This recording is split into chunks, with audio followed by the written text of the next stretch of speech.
하나님이 주신 축복이 얼마나 놀라운지 뒤돌아서 한번 보세요. 깜짝 놀랄 거예요. 하나님이 주신 은혜가 얼마나 감사한지 눈을 감고 생각해봐요. 깜짝 놀랄 거예요. 하나님이 주신 축복이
부족해 일어나고 기근과 지진과 난리의 소문이 가득한 이 시대, 세상의 문화는 영원할 것처럼 어둠을 노래하고 하나님 모르고 자신도 모르는 세상 지식을 자랑하네. 사람의 방법과 인생의 지혜로 세상을 치유할 수가 없고, 예수의 복음만이 해답임은 역사는 말하고 있으니,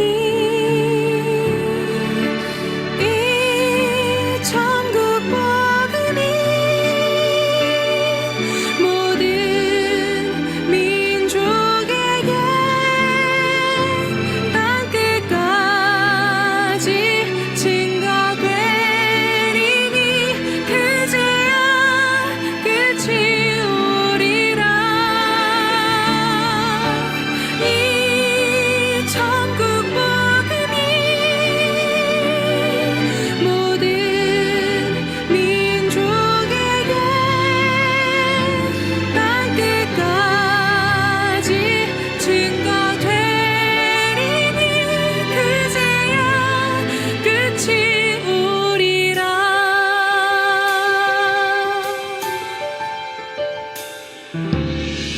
교회가 복음을 말하지 않으면 예수를 부인하고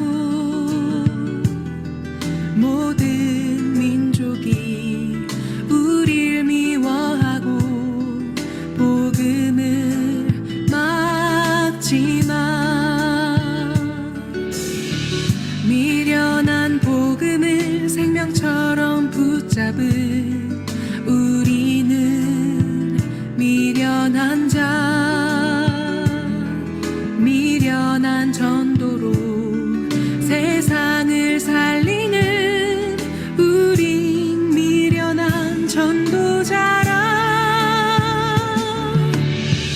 언제나 역사는 미련한 자들의 기도 속에서 회복되었고, 인류의 마지막 시간표는 오직 선교 속에 있으니, 이 천국 복음이 모든 민족에게 땅끝까지 증거되리니 그제야 끝이 오리라. 이 천국 복음이 모든 민족에게 땅끝까지 증거되리니 그제야 끝이 오리라.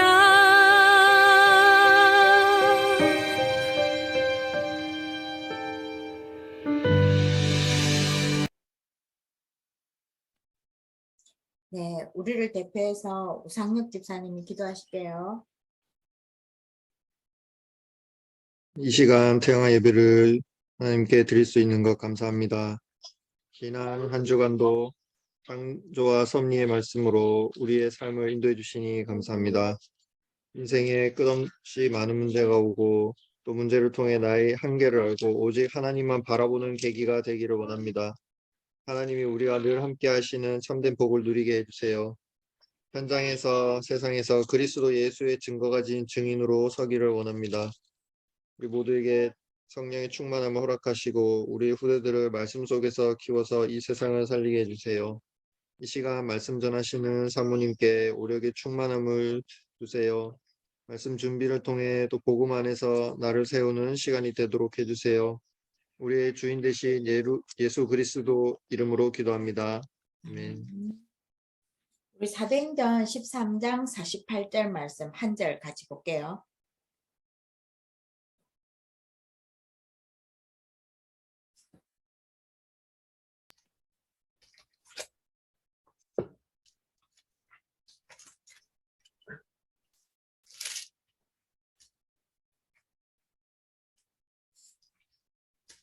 같이 합독하겠습니다. 13장 48절 말씀 같이요. 이방인들이 듣고 기뻐하여 기뻐하여 하나님의 하나님의 말씀을 말씀을 찬송하여 찬송하여 영생을 영생을 주시기로 작정한 작정한 자는 자는 다 믿더라. 믿더라. 아멘. 아멘. 이번 주 이제 소요리 문답 8문답인데요.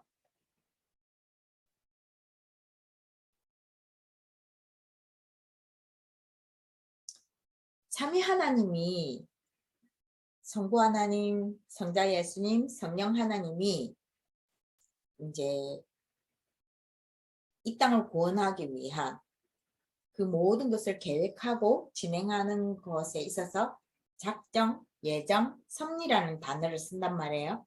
그래서 그 작정은 하나님이 구원을 위한 계획과 진행해 나가는 것에 결정하는 그 부분을 작정이라 그러고, 예정은 미리 정했다는 것이고 다 비싼 말이긴 한데, 이 작정하고 예정한 것을 실행하는 것을 섭리라는 단어라고 간단하게 이제 이번 주 서론 부분에, 이게 신학적으로 엄청난 단어들인데 이렇게 간단하게 정리를 했어요. 그래서 하나님이 섭리 가운데, 하나님의 작정과 예정 가운데 이 복음이 땅끝까지 증거되어야 끝이 오는데, 지금 러시아와 우크라이나 전쟁이 멈춰지지 않고 어느 한쪽도 양보하지 않고 어느 그 강대국도 어느 단체도 지금 개입을 하지 않는 거예요. 안타까운 마음은 많지만 뒤에서 서포트 해주기는 하지만 멈추게는 할 수 없는 이런 상황이라서 좀 우리가 조금 유심히 봐야 되고요. 계속 생각날 때마다 흑암 꺾는 기도를 237 복음만 한다면서 우리가 이 기도를 놓치면 안 되는 거예요. 그래서 그 기도를 계속하고 조금 예의주시해서 좀 바라보시고, 그 전쟁이 우리 일상생활에도 지금 영향을 미치고 있잖아요.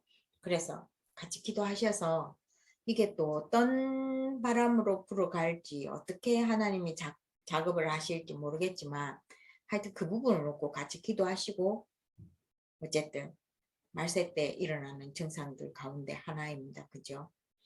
그 중에 이제 하나님 작정을, 하나님을 아는 복인데 이 응답하실 때가 언제인가, 말세 때 일어나는 일을 보고 우리가 이제 봐야 되는 거는 그거죠. 말세 때 우리에게 일어나는 사건이 하나님의 영광을 위해서 예비하신 사건이에요.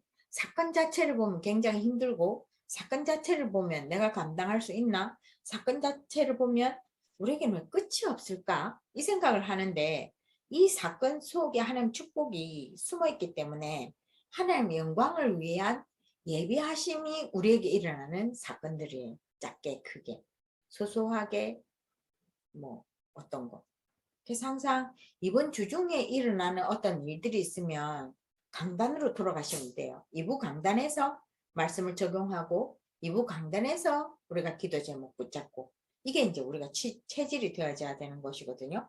그래서 그 부분을 좀 보시고, 구원 주시기로 작정된 자는 하나님이 구원해 주시는 것인데, 우리가 이제 이걸 잘 모르기 때문에 전도하는 거예요. 하나님 구원 주시기로 작정된 자인지 아닌지 복음을 전해봐야 알고요. 또 내가 오늘 복음 전해서 이 사람을 거부한다고 해서 하나님 작정하신 자가 아니라고 쉽게 또 말을 못해요. 오늘 이 시간표에 아닌 거예요. 물론 그 사람 복음을 거부해서 뭐 그걸로 생을 마감하게 되면 그 날일 수도 있는데, 우리가 계속되는 만남 속에 복음을 전했는데 그 사람이 거부를 하면 우리는 또 지속적으로 기도하면서 기회가 주어질 때마다 성령 충만한 가운데 복음을 또다시 증거해야 되죠. 그래서 우리 일생 자체가 하나님 시간표 속에 있고요. 전도를 이루어가는 그 과정에 우리 가정, 내 자신, 우리 교회가 다 그 속에 있는 거예요. 내가 불신앙하더라도 또 내게 아무 열매가 없더라도 이 속에 있다는 것에서 흔들리면 안 돼요. 조금 부족하지만, 조금 나태하지만, 아니면 하나님이 어떻게 하실지가 우리가 영안이 안 열려져서 잘 모르기는 하더라도 우리가 계속 예배 속에 말씀 붙잡고 뭔가를 이렇게 체질을 만들려고 개선을 하려고 하는 이 속에 이미 전도 속에 우리의 삶이 하루하루 쌓여져 가고 있다는 것이죠. 이 부분에 흔들리면 안 돼요. 그 다음에 내 인격과, 물론 메시지는 준비해야 됩니다. 뭐 인격이 너무 그래도 좀 쓰기는 좀 곤란하지만 우리가 계속 그 체질 때문에 고민하는데 그것 때문에 전도가 막히지는 않는다는 것이죠. 그래서 창조주 섭리 가운데 이루어지는 거예요. 그래서 너무 발버둥 칠 필요도 없고 너무 낙심할 필요도 없어요. 그냥 말씀 붙잡고 살아가면 돼요. 조금 뒤에 나오겠지만 내 있는 그대로를 사실 그대로 보고 하나님 섭리 가운데 말씀 붙잡고 하루하루 가면 돼요. 하나님 창조주 하나님이신데 말씀으로 창조하셔서 그 말씀 붙들고 우리가 가면 하나님이 시간표를 이루어 주신다는 것이죠. 그래서 붙잡고 있으면 됩니다. 복음 딱 붙잡고 흔들리지 않고, 흔들려도 괜찮아요. 복음만 붙잡고 있으면 돼요. 그죠? 그렇게 해서 이 축복을 누리려면 봐야 돼요. 내 자신의 배경도 보고 나도 보고, 자꾸만 아니라고 회피하지 마시고 내 배경을 있는 그대로 보고, 아프지만 그 배경 속에 그리스도로 충만케 해달라고 기도하시면 우리의 마음과 생각 가운데 아무 감정 없이 우리의 과거도 받아들일 수 있는 어느 때가 오더라고요. 다 그런 건 아닌데 아직도 저도 이렇게 조금 생각하면 불편한 게 있고 해결되지 않아서 남아있는 문제도 있지만, 많은 부분들이 내가 있었던 그 모든 일들을 돌이켜보고 보면 내 감정이 격동하지 않는 그 시간표가 오더라고요. 그래서 그것도 보시고 내 현실 문제도 보고 내 한계도 보고, 이것 때문에 복음 그리스도가 오셨다는 사실만 인정하고 이것 때문에 성령 하나님이 함께 하신다는 것만 확실하게 붙잡고 있으면 우리가 그 자체가 문이 되는 거죠. 그 자체가 증인으로 서게 하는 것이죠. 또 내게 여러 가지 그 생각들이 있다는 건 기도해야 될 이유이기도 하고, 내가 그 생각들이 있다는 건 말씀으로 답을 찾아야 되는 이유이기도 하고, 그렇게 되어지면 증인으로 서게 되는 어떤 날이 온다는 것이죠. 그래서 사단이 무릎 꿇는, 사탄이 우리 가문을 붙들고 우리 내 개인을, 우리 가정을 붙들고 하던 그 모든 것들이 다 무릎 꿇는 그 응답을 성경의 로마서 16장 20절을 보면 하나님께서 속히 오게 하시겠다고 그랬거든요. 그래서 흔들리지 않으면 돼요. 말씀에 대한 믿음, 하나님 능력에 대한 믿음, 사단의 정체만 알면 속아도 괜찮아요. 근데 너무 자주 속으면 곤란하죠. 그래서 복음이 있다는 그것이 이유 하나만으로 이걸 다 뛰어넘을 수 있는 믿음의 사람이 우리예요. 그래서 우리 자녀에게 때로는 또 그런 부분이 있잖아요. 우리 가문에 내려오는 영적인 부분들이 우리 자녀에게서 문득 발견되어질 때 저는 조금씩 놀라거든요. 근데 그것도 하나님께서 해결해 주실 것이라는 믿음을 가지고 말씀 붙잡고 다시 생각을 싹 바꾸게 되는, 이제 성령 충만함을 또 말씀을 계속 받는 차이가 뭐냐면, 예전에는 그 생각 속에 조금 오래 머물러서 말씀 붙잡아도 벗어나는 게 쉽지가 않은데요. 지금은 이걸 알아차리고 말씀 속으로 이렇게 하면 생각이 이렇게 옮겨져 가는 시간이 단축되어졌어요. 그래서 복음 체질로 가고 있구나 확인하거든요.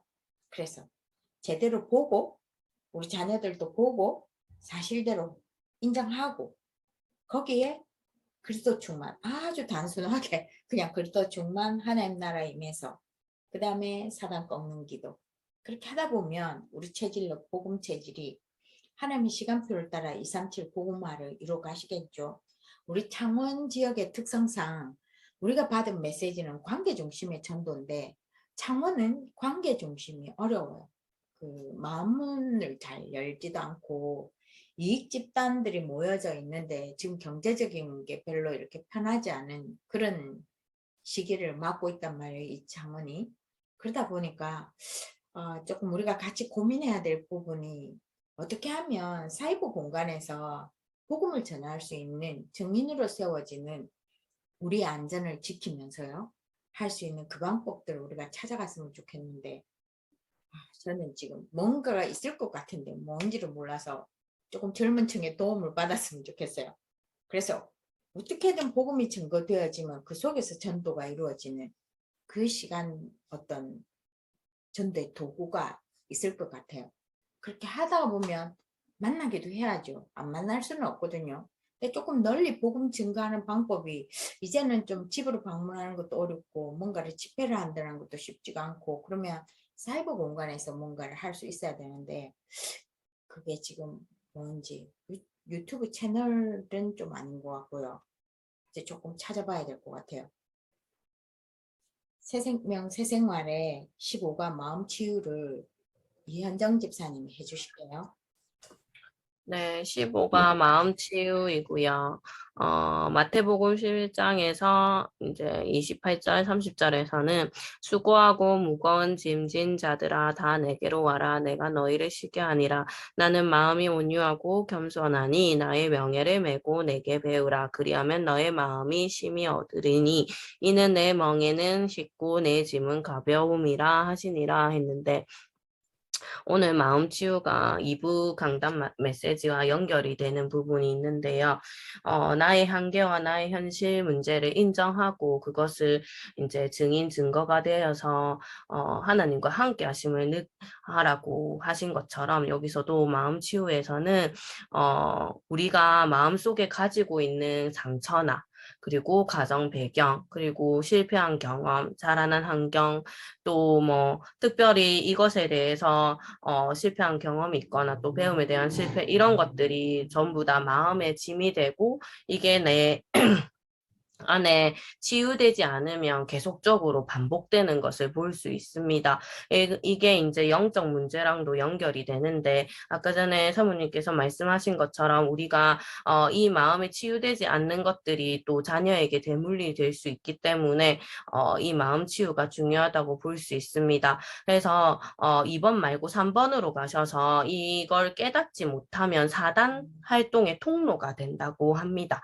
그래서 베드로전서 5장에서 7절에서 8절에 보면 마귀가 우는 사과같이 두루다니며 삼키자를 찾나니 이건 목사님께서 항상 말씀하시는 건데 우리가 이제 걱정을 계속하면 거기에 이제 빠지게 되고 사단의 먹이가 된다는 것이죠. 그리고 빌립보서 4장 6절에서 7절에서도 말씀하신 것처럼 아무것도 염려하지 말고 오직 모든 일에 기도와 간구로 너희 구할 것이고 감사함으로 했는데 항상 우리가 이 마음에 들고 있는 문제로 있으면 염려하게 되고 그것이 사단의 통로가 될 수 있다는 것입니다.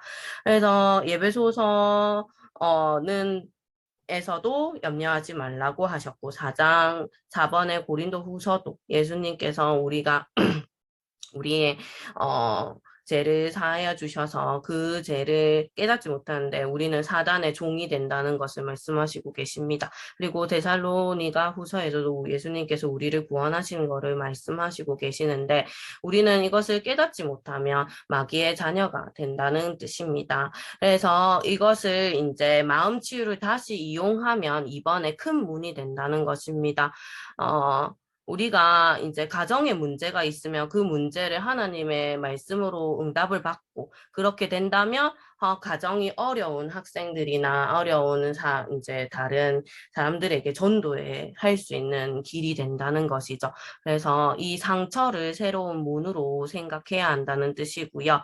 그리고 이제 마지막으로 항상 우리는 감사함을 깨달아야 합니다. 하나님께서 주신 거는 이제 전신갑주 구원의 투구, 의의 홍부의 진리의 허리띠, 평안한 복음의 신발, 믿음의 방패, 성령의 검으로 우리는 항상 감사함을 느끼며 이 상처가 마음의 상처가 이제 더 이상 짐이 되지 않고 그것이 나의 문제가 증인과 증거가 되어서 다른 사람을 살릴 수 있는 힘이 되었으면 좋겠습니다. 감사합니다.